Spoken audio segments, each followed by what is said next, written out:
ಎಲ್ಲರೂ ಹೇಗಿದ್ದೀರಾ? ತುಂಬ ದಿನ ಆಯಿತು. ಸ್ವಲ್ಪ ಇಂಟರ್ನೆಟ್ ಇಶ್ಯೂ ಇದೆ, ಅದಕ್ಕೆ ವಿಡಿಯೋ ಅಪ್ಲೋಡ್ ಮಾಡೋದಕ್ಕಾಗ್ತಿಲ್ಲ. ಸೊ ಇಟ್ಸ್ ಓಕೆ, ವಿಡಿಯೋ ಅಂತೂ ಕಂಟಿನ್ಯೂ ಆಗುತ್ತೆ, ಡೋಂಟ್ ವರಿ. ಎಲ್ಲರೂ ಹೇಗೆ ಓದ್ತಾ ಇದ್ದೀರಾ? ನೀವೆಲ್ಲರೂ ಹೇಗಿದ್ದೀರಾ? ಪ್ರಿಪ್ರೇಷನ್ ಎಲ್ಲ ಚೆನ್ನಾಗಿ ನಡೀತಿದೆಯಾ? ಆದಷ್ಟು ಬೇಗ ಇವಾಗ ಹೊಸ ನೋಟಿಫಿಕೇಷನ್ಸ್ಗಳಂತೂ ಬರುತ್ತೆ. So be ready for that. So ಇದೆಲ್ಲ ಬಿಟ್ಟು ಇವತ್ತಿನ ವಿಡಿಯೋಗೆ ಹೋಗೋಣ. ಜಾಸ್ತಿ ಎಲ್ಲ ಯಾವುದು ಮಾತುಗಳೆಲ್ಲ ಬೇಡ. ಸ್ವಲ್ಪ ಹೊರಗಡೆ ಏನಾದರೂ ಡಿಸ್ಟರ್ಬೆನ್ಸ್ ಇದ್ದರೆ ಸ್ವಲ್ಪ ಸಾರಿ ಫಾರ್ ದ್ಯಾಟ್, ಅಡ್ಜಸ್ಟ್ ಮಾಡ್ಕೊಳ್ಳಿ. ಸೊ ವಿಡಿಯೋಗೆ ಹೋಗೋಣ. ವಿಡಿಯೋ ಬಂದುಬಿಟ್ಟು ತುಂಬ ದಿನದಿಂದ ತುಂಬ ಜನ ಕೇಳಿದ್ದೆ, ಮ್ಯಾಮ್ ಸಿಂಧುತ್ವ ಬಗ್ಗೆ ಹೇಳಿ ಅಂತ ಕೇಳ್ತಾಯಿದ್ರು. ಸೊ ಇವತ್ತು ವಿಡಿಯೋದಲ್ಲಿ ಸಿಂಧುತ್ವ ಅಂದರೆ ಏನು, ಪ್ರೋಸೆಸ್ ಹೇಗಿರುತ್ತೆ, ಯಾವಾಗ ಸಿಂಧುತ್ವ ಮಾಡಿಸ್ಬೇಕಾಗತ್ತೆ, ಎಕ್ಸಾಮ್ಗಿಂತ ಮುಂಚೆನ ಎಕ್ಸಾಮ್ ಆದಮೇಲೆ ಸಿಂಧುತ್ವಗೆ ಏನೇನು ಡಾಕ್ಯುಮೆಂಟ್ಸ್ಗಳು ಬೇಕಾಗುತ್ತೆ, ಹೇಗೆ ಅಪ್ಲೈ ಮಾಡಬೇಕು, ಹೇಗೆ ವೆರಿಫಿಕೇಷನ್ ನಡೆಯುತ್ತೆ, ಕಂಪ್ಲೀಟ್ ಡೀಟೇಲ್ಸ್ ಹೇಳ್ತೀನಿ. Don't worry. ಸೊ ವಿಡಿಯೋಗೆ ಹೋಗೋಣ. ನೀಟಾಗಿ ನಿಮಗೋಸ್ಕರ ನನ್ನ ಸಿಂಧುತ್ವ ಪ್ರೋಸೆಸ್ ಹೇಗೆ ನಡೀತು. ಬಟ್ ತುಂಬ ದಿನ ಆಯ್ತಲ್ವ, ಆಲ್ಮೋಸ್ಟ್ 1 year ಆಗೋಯ್ತು ನನ್ನ ಸಿಂಧುತ್ವ ಪ್ರೋಸೆಸ್ ನಡೆದು. ಸೊ ಅಷ್ಟು ನೆನಪಿಲ್ಲ. ಸೊ ಅದಕ್ಕೆ ಕುತ್ಕೊಂಡು ನೆನಪು ಮಾಡಿಕೊಂಡು ಏನೇನೆಲ್ಲ ಪ್ರೋಸೆಸ್ ನಡೀತು ನನ್ನ ಪ್ರಕಾರ, ಅಂದರೆ ನಮ್ಮ ಇದರಲ್ಲಿ ಸಿಂಧುತ್ವ ಪ್ರೋಸೆಸ್ ಹೇಗೆ ನಡೀತು ಇದೇ ಆಲ್ಮೋಸ್ಟ್ ಎಲ್ಲ ಕಡೆನೂ ನಡೆಯೋದು. ಸೊ ನಾನು ಅದನ್ನು ಹೇಳ್ತೀನಿ, ನಿಮಗೆ ಅದು ಹೆಲ್ಪ್ ಆಗ್ಬೋದು. ಸೊ ಫಸ್ಟು ಸಿಂಧುತ್ವ ಅಂದರೆ ಏನು ಅಂತ ನಾನು ಹೇಳ್ತೀನಿ, ಆಮೇಲೆ ಯಾರ್ಯಾರು ಮಾಡಿಸ್ಬೇಕು ಅಂತ ಹೇಳ್ತೀನಿ. ತುಂಬ ಡಿಸ್ಟರ್ಬೆನ್ಸ್ ಇದಲ್ಲ. ಓಕೆ, ಸಿಂಧುತ್ವ ಅಂದರೆ ಏನು ಅಂದರೆ ಫಸ್ಟು ಕ್ಯಾಸ್ಟ್ ವೆರಿಫಿಕೇಷನ್. ಅಂದರೆ ನೀವು ಒಂದು ರಿಸರ್ವೇಷನ್ನಲ್ಲಿ ಕ್ಲೈಮ್ ಮಾಡ್ತಿದ್ದೀರಾ ಒಂದು ಎಕ್ಸಾಮಲ್ಲಿ ಅಂದರೆ ಆ ಕ್ಯಾಸ್ಟನ್ನ ವೆರಿಫೈ ಮಾಡೋದೇ ಅದು ಸಿಂಧುತ್ವ. ವ್ಯಾಲಿಡ್ ಇದೆಯಾ ಇಲ್ವಾ ಅಂತ. ಇಟ್ಸ್ ನಥಿಂಗ್ ಬಟ್ ಸಿಂಧುತ್ವ ಅಂದರೆ ಏನು, ವ್ಯಾಲಿಡ್ ಇದೆಯಾ ಇಲ್ಲ, ಈ ಕ್ಯಾಸ್ಟ್ ಇವರು ಈ ಕ್ಯಾಸ್ಟಿಗೆ ಬರ್ತಾರಾ ಇಲ್ವಾ ಅನ್ನೋದೇ ಸಿಂಧುತ್ವ ಅನ್ನೋದ್ರದ್ದು ಮೀನಿಂಗ್. ಓಕೆನಾ? ಸೊ ಫಸ್ಟ್ ಇದು ಸಿಂಧುತ್ವ ಅಂದರೆ ಏನು ಅಂತ, ಕ್ಯಾಸ್ಟ್ ವ್ಯಾಲಿಡೇಷನ್ ಅಥವಾ ಕ್ಯಾಸ್ಟ್ ವೆರಿಫಿಕೇಷನ್ ಅಂತ ಅಂದ್ಕೊಳ್ಳೋಣ. ದೆನ್ ಸೆಕೆಂಡ್ ಬಂದ್ಬಿಟ್ಟು ಯಾರ್ಯಾರೆಲ್ಲ ಸಿಂಧುತ್ವ ಮಾಡಿಸ್ಬೇಕಾಗತ್ತೆ. ಓಕೆ, ನೀವು ಒ ಬಿ ಸಿಯಲ್ಲಿ ಎನಿ ಕ್ಯಾಟಗರಿ, ಒ ಬಿ ಸಿಯಲ್ಲಿ ಯಾವ್ದು ಬರ್ತಿರೋ category 2, 2A, 2B, 3A, 3B, any category, ಯಾವುದೇ ಕ್ಯಾಟಗರಿಯಲ್ಲಿ O B C reservation claim ಮಾಡ್ತಿದ್ದೀರಾ ಅಂದರೆ ನೀವು ಸಿಂಧುತ್ವ ಮಾಡಿಸ್ಬೇಕಾಗತ್ತೆ. So that O B C included, then SC, then ST. So ಈ 3 ಕ್ಯಾಟಗರಿಯಲ್ಲಿ ರಿಸರ್ವೇಷನ್ ಕ್ಲೈಮ್ ಮಾಡೋರು ನೀವು ಸಿಂಧುತ್ವ ಮಾಡಿಸ್ಬೇಕಾಗತ್ತೆ. ಓಕೆನಾ? ಸೊ ದೆನ್ ನೆಕ್ಸ್ಟು ಸಿಂಧುತ್ವ ಯಾವಾಗ ಮಾಡಿಸ್ಬೇಕು, ನೆಕ್ಸ್ಟ್ ಕ್ವಶನ್. ಓಕೆನಾ? ಸಿಂಧುತ್ವ ಯಾವಾಗ ಮಾಡಿಸ್ಬೇಕು, ಇಂಪಾರ್ಟೆಂಟ್ ಅಲ್ವಾ? ಸೊ ಸಿಂಧುತ್ವ ಯಾವಾಗ ಮಾಡಿಸ್ಬೇಕು ಅಂದರೆ ಫಸ್ಟು ನಿಮ್ಮದು 1:3 ಲಿಸ್ಟ್ ಬಿಡ್ತಾರೆ, ಕರೆಕ್ಟ್ ಅಲ್ವಾ? 1:3 ಲಿಸ್ಟ್ ಬಂದ ಮೇಲೆ ನಿಮಗೆ ಡಾಕ್ಯುಮೆಂಟ್ ವೆರಿಫಿಕೇಷನ್ಗೆ ಕರೀತಾರೆ. 1:3 ಯಾರ್ಯಾರು ಇದ್ದಾರೋ ಎಲ್ರಿಗೂ ಡಾಕ್ಯುಮೆಂಟ್ ವೆರಿಫಿಕೇಷನ್ ಕರೀತಾರೆ. ಓಕೆನಾ? ಸೊ ಇದಾದ ಮೇಲೆ ಫೈನಲ್ ಲಿಸ್ಟ್ ಬಿಡ್ತಾರೆ, ದಟ್ ಈಸ್ 1:1 ಬಿಡ್ತಾರೆ, ಕರೆಕ್ಟ್ ಅಲ್ವಾ?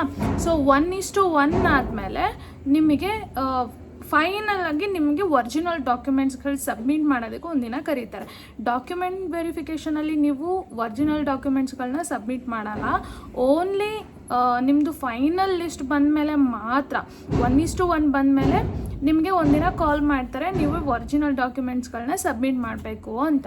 ಸೊ ಆವಾಗ ನೀವು ಒರಿಜಿನಲ್ ಡಾಕ್ಯುಮೆಂಟ್ಸ್ಗಳನ್ನ ಸಬ್ಮಿಟ್ ಮಾಡ್ತೀರ ಅಲ್ವಾ, ಆವಾಗ ನಿಮಗೆ ಹೇಳ್ತಾರೆ ನೀವು ಸಿಂಧುತ್ವ ಮಾಡಿಸ್ಬೇಕು, ನೀವು ಸಿಂಧುತ್ವ ಆದಷ್ಟು ಬೇಗ ಮಾಡಿಸ್ಬೇಕು. ಸಿಂಧುತ್ವ ಮಾಡಿಸೋದಕ್ಕೆ ಏನೇನು ಡಾಕ್ಯುಮೆಂಟ್ಸ್ಗಳು ಬೇಕು ಅನ್ನೋದು ನಿಮಗೆ ಡಾಕ್ಯುಮೆಂಟ್ ವೆರಿಫಿಕೇಷನ್ ಅಥವಾ ಲಾಸ್ಟ್ ಫೈನಲ್ ಡಾಕ್ಯುಮೆಂಟ್ ಸಬ್ಮಿಟ್ ಮಾಡ್ತೀರಲ್ವಾ, ಆವಾಗ ನಿಮಗೆ ಹೇಳ್ತಾರೆ ಯಾವ್ಯಾವ ಡಾಕ್ಯುಮೆಂಟ್ಸ್ಗಳು ನಿಮಗೆ ಬೇಕು ಸಿಂಧುತ್ವ ಮಾಡಿಸೋದಕ್ಕೆ. ಡೋಂಟ್ ವರಿ, ನಾನು ಎಲ್ಲ ಡಾಕ್ಯುಮೆಂಟ್ಸ್ಗಳು ಹೇಳ್ತೀನಿ. ಸೊ ಒಂದ್ಸಲ ನೀವು ಒರಿಜಿನಲ್ ಡಾಕ್ಯುಮೆಂಟ್ಸ್ಗಳನ್ನ ಸಬ್ಮಿಟ್ ಮಾಡಿದ್ಮೇಲೆ ನಿಮಗೆ ಒಂದು Max to Max 20 to 30 days ಸಿಂಧುತ್ವ ಮಾಡ್ಸೋಕ್ಕೆ ಟೈಮ್ ಇರುತ್ತೆ. ಅದ್ರ ಒಳಗಡೆ ಮಾಡಿಸ್ಬೇಕು. ಮ್ಯಾಕ್ಸ್ ಟು ಮ್ಯಾಕ್ಸ್ 30 days ತನಕ ಹಿಡಿಯುತ್ತೆ. ಬಟ್ ನಾವು ಮಾಡಿಸುವಾಗ ಸ್ವಲ್ಪ ಫಾಸ್ಟಾಗೆ, ಏನಲ್ಲ ಅಂದರೂ ಒಂದು 15 ದಿನನಾದರೂ ಹಿಡಿದಿದೆ. ವೀಕೆಂಡ್ಸ್ಗಳು, ಹಾಲಿಡೇಸ್ಗಳನ್ನ ಬಿಟ್ಟು 15 days ಆದರೂ ತಗೊಂಡಿದೆ. ಅದರಲ್ಲೂ ಸ್ವಲ್ಪ ತುಂಬ ಪ್ರೆಷರ್ ಹಾಕಿ ತುಂಬಾ ಟೈಮ್ ಹಿಡಿದು ತುಂಬ ಫೋರ್ಸಾಗಿ ಸಿಂಧುತ್ವ ನಡೆದಿದ್ದು ನಮಗೆ. ಒಂದು ವೇಳೆ ನಾವು ಅಲ್ಲೇನಾದರೂ ಡಿಲೇ ಮಾಡಿದಿದ್ರೆ ತುಂಬ ಟೈಮ್ ಆಗಿರೋದು. ಬಟ್ ನಾವು ಯಾರ್ಯಾರೆಲ್ಲ ಸೆಲೆಕ್ಟ್ ಆಗಿದ್ರೋ ಎಲ್ರದ್ದು ಆಲ್ಮೋಸ್ಟ್ ಒಂದೇ ಟೈಮ್ ಪೀರಿಯಡಲ್ಲೇ ನಡೆದಿದೆ. ಕೆಲವ್ರದ್ದು ಮಾತ್ರ ಸ್ವಲ್ಪ ಟೈಮ್ ಹಿಡ್ದಿದೆ.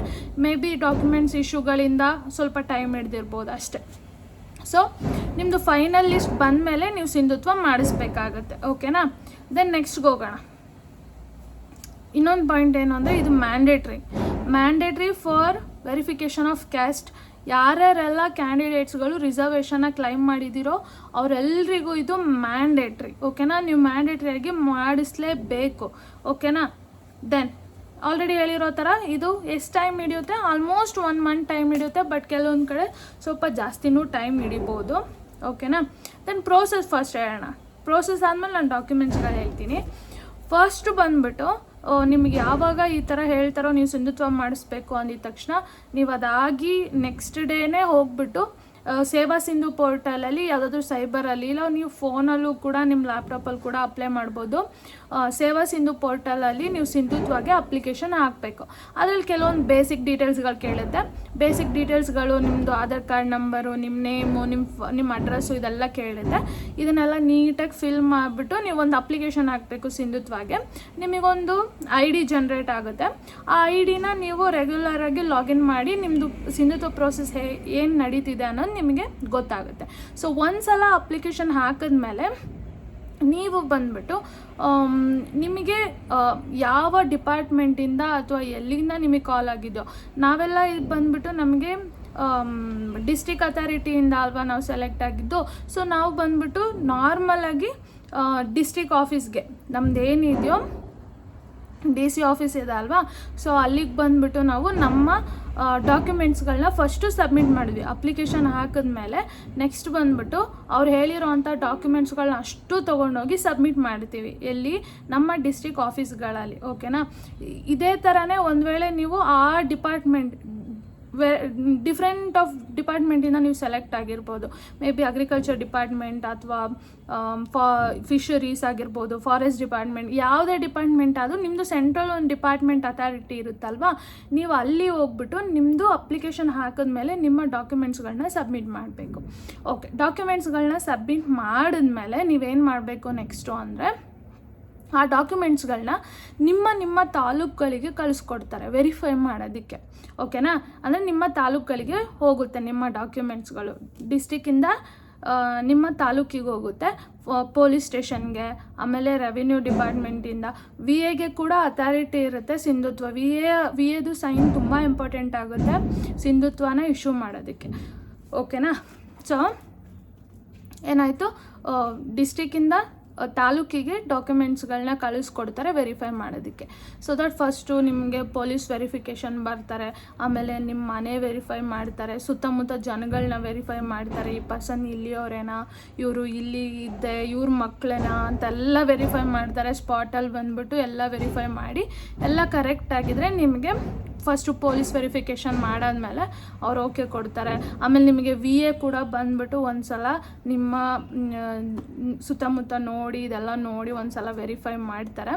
ಸೊ ಇದೆಲ್ಲ ಆದಮೇಲೆ ನಿಮಗೆ VA ಅವರೆಲ್ಲರೂ ಸೈನ್ ಹಾಕಿ ಪೊಲೀಸ್ ವೆರಿಫಿಕೇಷನಿಂದ ಅಲ್ಲಿಂದ ಒಂದು ಅಪ್ರೂವ್ ಕೊಟ್ಟು ಈ ಕಡೆ ತಾಲೂಕು ಆಫೀಸಿಂದನೂ ನೀವು ಅಲ್ಲಿಯವರೇ ಅಂತ ಒಂದು ವೆರಿಫೈ ಮಾಡಿ ಆದಮೇಲೆ ಇವ್ರು ನಮ್ಮದು ಡಾಕ್ಯುಮೆಂಟ್ಸ್ ಎಲ್ಲ ಕರೆಕ್ಟ್ ಇದೆ ಅನ್ನೋದೆಲ್ಲ ಗೊತ್ತಾದಮೇಲೆ ನಿಮಗೆ ಓಕೆ ಕೊಡ್ತಾರೆ.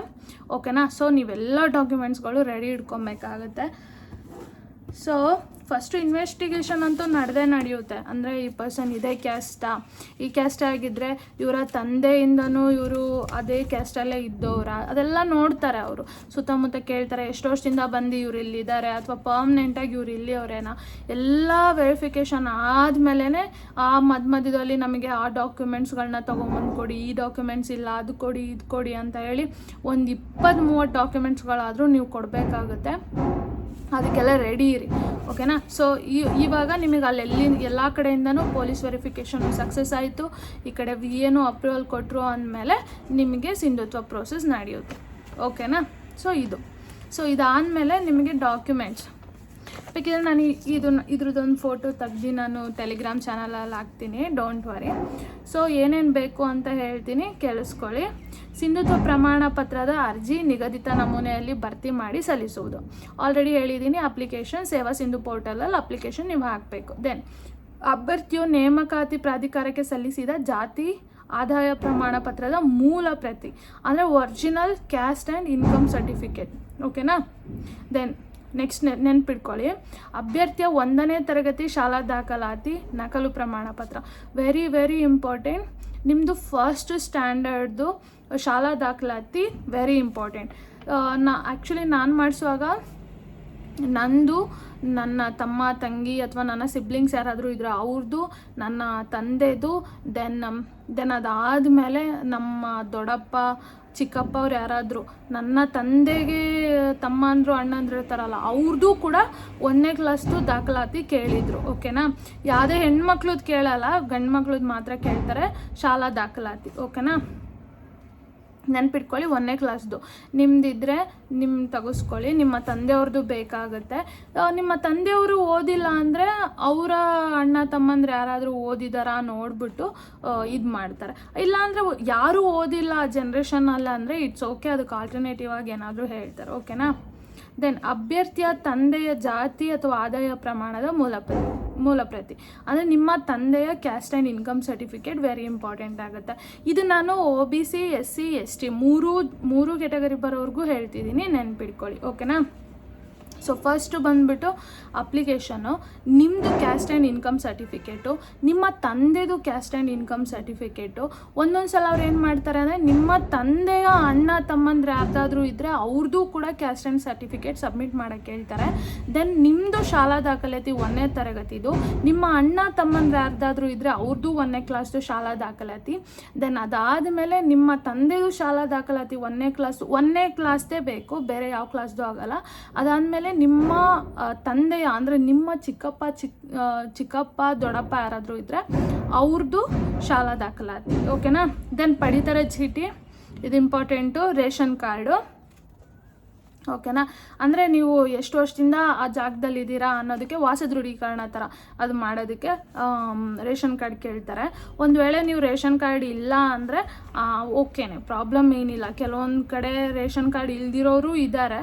ಈ SC STಯಲ್ಲಿ ಇನ್ಕಮ್ ಅಷ್ಟು ಅವರಿಗೆ ಕ್ಯಾಸ್ಟ್ ಮಾತ್ರ ಬರುತ್ತೆ, ಇನ್ಕಮ್ ಅಷ್ಟು ನೋಡಲ್ಲ, ಇನ್ಕಮ್ ವ್ಯಾಲಿಡ್ ಆಗಲ್ಲ ಆ್ಯಕ್ಚುಲಿ.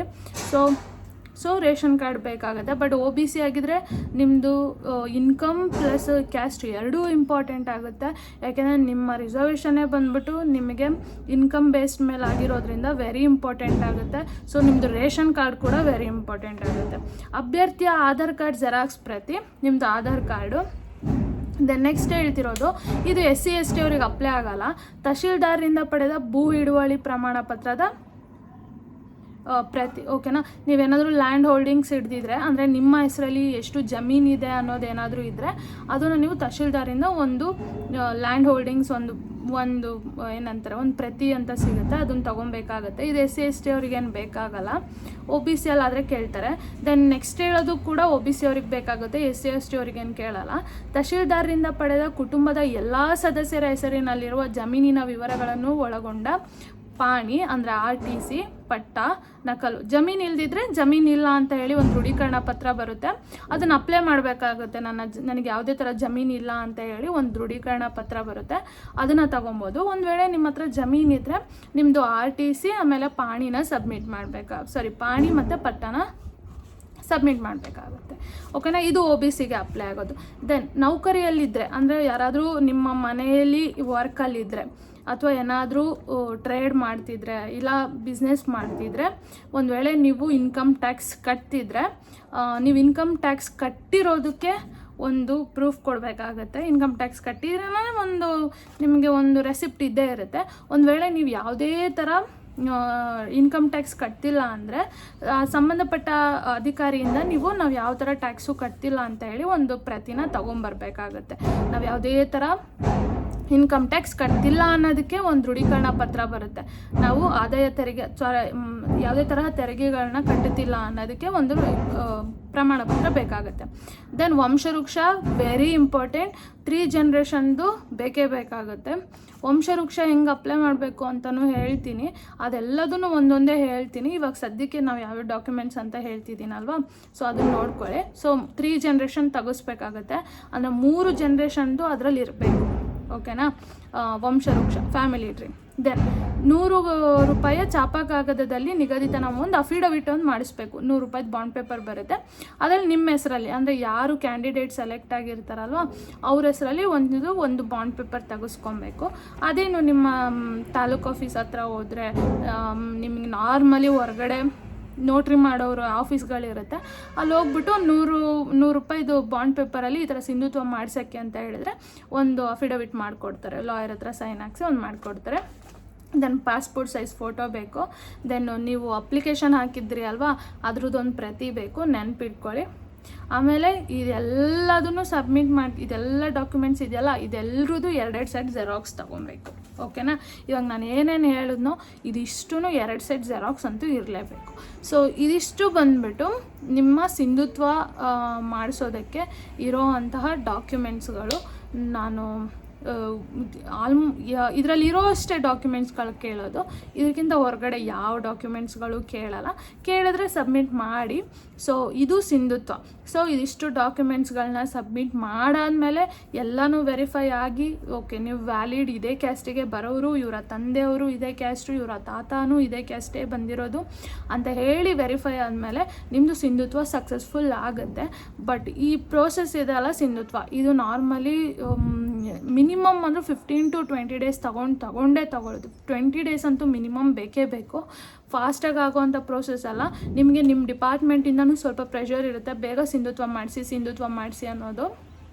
ಸೊ ಅದ್ರ ಬೇಸಿಸ್ ಮೇಲೆ ಬೇಗ ಮಾಡಿಸ್ಬೇಕಾಗತ್ತೆ. ಈಗ ಮ್ಯಾಟ್ರಿಗೆ ಬರೋಣ, ಇದು ವೆರಿ ಇಂಪಾರ್ಟೆಂಟ್. ಇಷ್ಟರಲ್ಲಿ ಯಾವುದಾದ್ರೂ ಡಾಕ್ಯುಮೆಂಟ್ಸ್ ನಿಮ್ಮ ಹತ್ರ ಇಲ್ಲ ಅಂದರೆ, ಕರೆಕ್ಟ್ ಅಲ್ವಾ?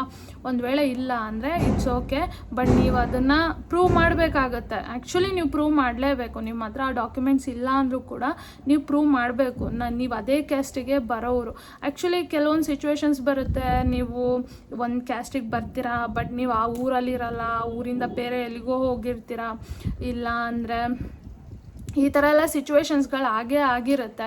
ಇಲ್ಲ ಲಿಟ್ರಲಿ ನೀವು ಮನೆ ಬಿಟ್ಟು ಹೋಗಿರ್ತೀರ, ಇಲ್ಲ ಅಂದರೆ ಮನೆಯಿಂದ ಕಾಂಟ್ಯಾಕ್ಟ್ನ ಮಿಸ್ ಮಾಡ್ಕೊಂಡಿರ್ತೀರ, ಇಲ್ಲ ನಿಮ್ಮ ಹತ್ರ ಡಾಕ್ಯುಮೆಂಟ್ಸ್ಗಳು ಮಿಸ್ ಆಗಿರುತ್ತೆ, ನಿಮ್ಮ ತಂದೆಯವ್ರದ್ದು ಯಾವುದೋ ಡಾಕ್ಯುಮೆಂಟ್ಸ್ಗಳು ಸಿಕ್ಕಿರಲ್ಲ. ಇಂಥ ಟೈಮಲ್ಲಿ ತುಂಬ ಕಾಂಪ್ಲಿಕೇಟ್ಗಳಂತೂ ಆಗುತ್ತೆ. ಸೊ ಬಟ್ ನಾನೇನು ಹೇಳ್ತೀನಿ ಅಂದರೆ, ಈ ಥರ ಸಿಚುವೇಶನಲ್ಲಿ ನೀವು ನಿಮ್ಮ ಆ ಚೈನ್ ಇದೆ ಅಲ್ವಾ, ಅಂದರೆ ನಿಮ್ಮ ಅಣ್ಣ ತಮ್ಮಂದ್ರದ್ದು ಡಾಕ್ಯುಮೆಂಟ್ಸ್ಗಳನ್ನ ಸಬ್ಮಿಟ್ ಮಾಡ್ಬೋದು ಯಾರಾದರೂ ಇದ್ದರೆ. ಇಲ್ಲ ಅಣ್ಣ ತಮ್ಮಂದ್ರಿಲ್ಲ ಅಂದರೆ ನಿಮ್ಮ ತಂದೆಯವ್ರದ್ದು ಡಾಕ್ಯುಮೆಂಟ್ಸ್ ಸಬ್ಮಿಟ್ ಮಾಡ್ಬೋದು. ಓಕೆ, ಅವರು ಇಲ್ಲ, ತಂದೆನೂ ಇಲ್ಲ ಅಂದಾಗ ನಿಮ್ಮ ದೊಡ್ಡಪ್ಪ ಚಿಕ್ಕಪ್ಪ ಅವ್ರು ಯಾರಾದರೂ ಇದ್ದರೆ ಅವ್ರ ಡಾಕ್ಯುಮೆಂಟ್ಸ್ಗಳನ್ನ ಸಬ್ಮಿಟ್ ಮಾಡ್ಬೋದಾಗುತ್ತೆ. ಸೊ ಡೋಂಟ್ ವರಿ, ಸಿಂಧುತ್ವ ಸ್ವಲ್ಪ ಡಿಲೇ ಆದರೂ ಇಟ್ಸ್ ಓಕೆ, ನಿಮ್ಮನ್ನೇನು ರಿಜೆಕ್ಟ್ ಮಾಡಲ್ಲ. ಎಲ್ಲಾದರೂ ಒಂದು ಡಾಕ್ಯುಮೆಂಟ್ಸ್ಗಳು ಮಿಸ್ ಆದರೂ ಕೂಡ ಏನು ಪ್ರಾಬ್ಲಮ್ ಆಗಲ್ಲ. ಸ್ವಲ್ಪ ಊರ ಹತ್ರ ಯಾರಾದರೂ ಇದ್ದರೆ ಹೇಳಿಸಿ ನೀವು ಪ್ರೂವ್ ಮಾಡಿದ್ರೆ, ಯಾಕೆಂದರೆ VA ಬಂದುಬಿಟ್ಟು ಮಹಾಜರ್ಗೆ ಅಂತ ಬಂದೇ ಬರ್ತಾರೆ. ಅಂದರೆ ನಿಮಗೆ ಅಲ್ಲಿ ಲೋಕಲಿ ಸ್ಪಾಟಿಗೆ ಬಂದುಬಿಟ್ಟು ಮಹಾಜರ್ ಮಾಡ್ತಾರೆ, ಅಂದರೆ ಅಲ್ಲಿ ಊರ ಜನಕ್ಕೆಲ್ಲ ಕೇಳ್ತಾರೆ. ಅಂಥ ಟೈಮಲ್ಲಿ ನಿಮಗೆ ಯಾವುದೇ ತರಹ ಡಾಕ್ಯುಮೆಂಟ್ಸ್ಗಳು ಮಿಸ್ ಆಗಿದ್ದೆ, ಯಾವುದಾದ್ರೂ ಒಂದು ಡಾಕ್ಯುಮೆಂಟ್ ಮಿಸ್ ಆಗಿದ್ದರೆ, ಅಥವಾ ನಿಮಗೆ ಅಂತ ಯಾರೂ ಇಲ್ದಲೇ ಇದ್ದರೆ ಊರವ್ರ ಹತ್ರ ಹೇಳಿಸಿದ್ರು ಕೂಡ ಪ್ರಾಬ್ಲಮ್ ಏನಾಗಲ್ಲ, ವರ್ಕ್ ಆಗುತ್ತೆ. ಸೊ ಇದು ಡಾಕ್ಯುಮೆಂಟ್ ವೆರಿಫಿಕೇಷನ್. ಸಿಂಧುತ್ವ is A very crucial point. ಸಿಂಧುತ್ವ ಫೇಲ್ಯೂರ್ ಆದರೆ ಜಾಬ್ ಕಳ್ಕೊಳ್ಳೋ ಅಂಥ ಚಾನ್ಸಸ್ಗಳಿರುತ್ತೆ. ಸಿಂಧುತ್ವ ನಿಮ್ಮದು ಸಕ್ಸಸ್ ಆಗಲೇಬೇಕು, ವೆರಿ ವೆರಿ ಇಂಪಾರ್ಟೆಂಟ್ ಸಿಂಧುತ್ವ. ಸೊ ಸ್ವಲ್ಪ ಹುಷಾರಾಗಿರಿ, ಎಲ್ಲ ಡಾಕ್ಯುಮೆಂಟ್ಸ್ಗಳನ್ನ ಎತ್ತಿಡ್ಕೊಳ್ಳಿ. ಸೊ ಎಲ್ಲನೂ ತುಂಬ ಇಂಪಾರ್ಟೆಂಟ್ ಆಗುತ್ತೆ. ಸೊ ಇನ್ನೊಂದೇನು ಅಂದರೆ, GM ಕೆಟಗರಿಯಲ್ಲಿ ಸೆಲೆಕ್ಟ್ ಆದವ್ರಿಗೆ ಸಿಂಧುತ್ವ ಬೇಕಾ? ಕರೆಕ್ಟ್ ಅಲ್ವಾ? ಒಂದು ಕ್ವಶನ್ ಬರುತ್ತೆ. ಅಥವಾ ನಾನು OBC ಕೆಟಗರಿಯಲ್ಲಿದ್ದೆ, SC STಯಲ್ಲಿದ್ದೆ, ಬಟ್ ನಾನು ಸೆಲೆಕ್ಷನ್ ಆಗಿದ್ದು ನಾನು ಬಂದುಬಿಟ್ಟು GM ಕೆಟಗರಿಯಲ್ಲಿ ಸೆಲೆಕ್ಟ್ ಆದೆ ಅಂದಾಗ ಸಿಂಧುತ್ವ ಮಾಡಿಸ್ಬೇಕಾ? ಸೊ ಈ ಕ್ವಶನ್ಗೆ ನಾನು ನೆಕ್ಸ್ಟ್ ವಿಡಿಯೋದಲ್ಲಿ ಹೇಳ್ತೀನಿ. ಸೊ ದಟ್ ನಿಮಗೆ ಅದು ಹೆಲ್ಪ್ಫುಲ್ ಆಗುತ್ತೆ. ಸೊ ಇವಾಗ ಈ ವಿಡಿಯೋದಲ್ಲಿ ಏನು ಹೇಳಿದ್ದೀನೋ ಡಾಕ್ಯುಮೆಂಟ್ಸ್ಗಳೆಲ್ಲ ರೆಡಿ ಮಾಡ್ಕೊಳ್ಳಿ, ಏನು ಕ್ಲಮ್ಸಿ ಆಗೋದು ಬೇಡ ಲಾಸ್ಟ್ ಮೂಮೆಂಟಲ್ಲಿ. ಸೊ ಈ ವಿಡಿಯೋ ಹೆಲ್ಪ್ಫುಲ್ ಆಗಿದೆ ಅಂದ್ಕೊತೀನಿ. ತುಂಬ ಲಾಂಗ್ ಬೇಡ, ಆಲ್ರೆಡಿ ತುಂಬ ಲಾಂಗ್ ಆಗಿದೆ. ಮತ್ತೆ ನೆಕ್ಸ್ಟ್ ವಿಡಿಯೋದಲ್ಲಿ ಮೀಟ್ ಆಗೋಣ. ಅಲ್ಲಿ ತನಕ ಬಾಯ್ ಬಾಯ್, ಲವ್ ಯು ಆಲ್.